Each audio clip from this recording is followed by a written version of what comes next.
Claire, est-ce que vous pouvez en 3 mots vous présenter un petit peu aux gens qui ne connaissent pas forcément ou qui ne connaissent pas forcément le sujet? Moi j'ai eu 2 vies, en fait j'ai passé beaucoup d'années aux États-Unis à écrire des chansons pour des tas de gens. Et puis après, j'ai commencé à écrire des livres. Et j'avais eu, en fait, je m'étais fait vacciner, j'avais fait vacciner ma fille contre l'hépatite B à l'époque en croyant être une bonne mère, etc. Et quand j'ai vu les ravages que ça avait fait, je m'étais dit que plus jamais j'écouterais ce qui se dit dans les médias.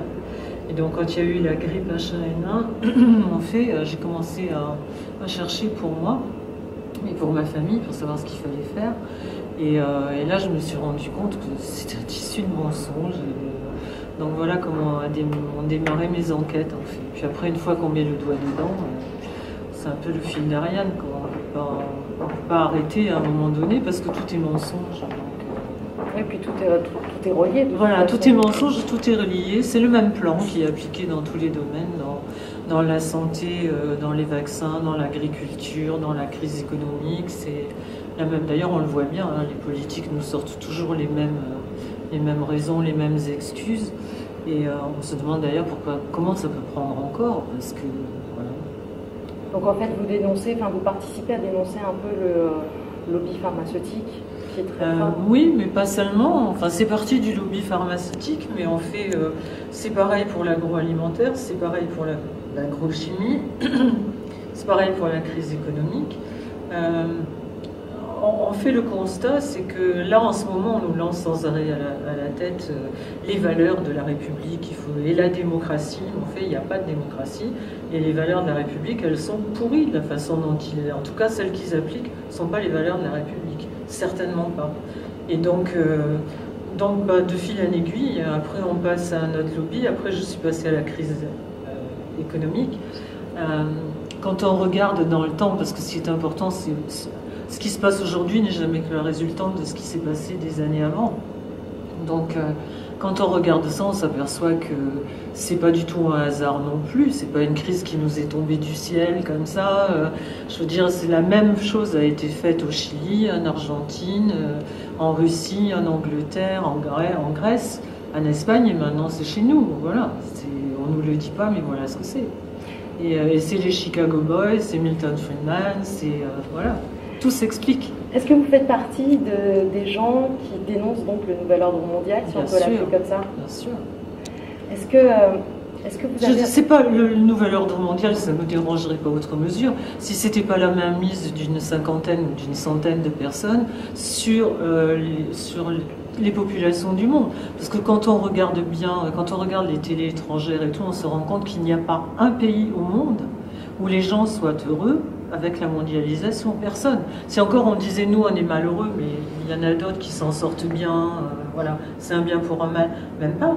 Tout le monde est dans la rue, on le voit bien, tout le monde crève de faim, comme on n'a jamais crevé de faim, tout le monde est privé de liberté comme on n'en a jamais été privé. Donc où sont les bienfaits de la mondialisation? Justement, vous abordez le thème de la liberté. Est-ce qu'au cours de tout ce que vous faites, de vos travaux actuels, vous avez été confronté à des embûches, à des problèmes? Est-ce qu'on a tenté justement de vous censurer ou J'aime pas trop parler de ça, mais la censure, on le voit bien, la censure, elle est constante.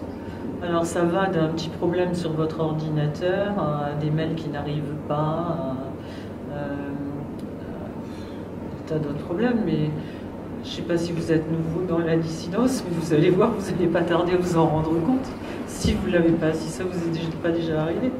Ça nous arrive régulièrement, mais c'est voilà. vrai qu'après, chaque personne a un vécu plus ou moins différent, et c'est vrai qu'on s'aperçoit, même au sein de la dissidence, qu'il y a des gens qu'on laisse plus ou moins parler, on va dire, d'autres qu'on va avoir tendance à museler plus rapidement. Donc c'est vrai que c'est aussi important d'expliquer aux gens que la parole est un droit, c'est aussi un devoir. Oui, mais je ne sais pas si... Oui, ça oui. Mais je veux dire, je crois que les gens sont déjà morts de trouille, premièrement. Et deuxièmement, ils ont peur de ne pas obéir. Et moi, je le vois dans les conférences que je fais, et les gens qui viennent me voir à la sortie sont morts de trouille. C'est-à-dire qu'ils n'osent pas aller contre l'ordre établi, on leur dit qu'il faut faire comme ça, et pour eux, penser tout seul. Il n'y a rien de pire que de demander à quelqu'un Prends ta décision tout seul. On vient me voir, on me dit mais qu'est-ce que je fais? J'ai ma fille qui est comme ça, mon fils qui est comme ça, qu'est-ce que je fais? Et je leur dis, je dénonce les gens qui vous enlèvent votre liberté de penser, c'est pas pour être un gourou. Donc la première des choses que vous devez faire, c'est vous informer. Je vous demande pas de me croire, regardez les preuves, informez-vous et après prenez votre décision. Bon, on s'aperçoit que la chose qui fait le plus peur en ce moment aux Français, c'est de décider quelque chose tout seul. Et donc à partir de là, comme ils sont déjà morts de trouille, je ne pense pas que ce soit notre rôle à nous qui avons choisi d'informer et qui avons choisi de nous battre. C'est pas notre rôle d'aller dire aux gens, vous savez, c'est des gros méchants, ils nous font du mal, et ils sont pas gentils avec... Non, ils n'ont pas à le savoir. C'est comme un magicien qui fait ses tours. Il n'a pas besoin, s'il dit combien d'heures il a travaillé derrière, ça enlève la magie. Et donc nous on l'a choisi. Donc il n'y a pas de raison on ne va pas en plus raconter aux gens qu'elles sont en misère. Ils en ont déjà tellement eux qu'ils n'arrivent pas à résoudre. Et on en a déjà tellement, tous, qu'on n'arrive pas à résoudre. Donc voilà. Et juste pour terminer, quels sont vos prochains projets, si jamais vous en avez, pour continuer justement la lutte alors mon prochain projet, c'est la suite du complot mondial contre la santé, mais je m'éloigne enfin, ils sont toujours là, parce que c'est les mêmes actionnaires, hein, on les suit à la trace. C'est d'ailleurs ça qui est très marrant, c'est que quand on change de sujet et qu'on est sur un autre sujet brûlant, on s'aperçoit en cherchant, en creusant, qu'en fait c'est les mêmes actionnaires qui avaient sur les pesticides ou sur les semences. Quand ils voient le vent tourner et qu'ils voient qu'ils vont se faire plus de pognon sur un autre truc, on s'aperçoit qu'ils sont là. Donc là, oui, j'enquête sur les manipulations climatiques et toutes les armes de l'ombre, toutes les ondes, les puces RFID, les nanoparticules. Tout ce qui est ARP, chemtrails aussi, éventuellement? Oui, mais ARP, c'est vraiment, on en fait, bon, c'est devenu mais ARP, c'est qu'un instrument par rapport à des milliers d'autres, les chemtrails. Et l'escroquerie, elle est aussi grande sur le réchauffement climatique que quand on vous dit que si vous ne vous faites pas vacciner, vous allez mourir de la rougeole. C'est aussi grave que ça. Merci beaucoup, Claire. Merci à vous et bon courage. Hein.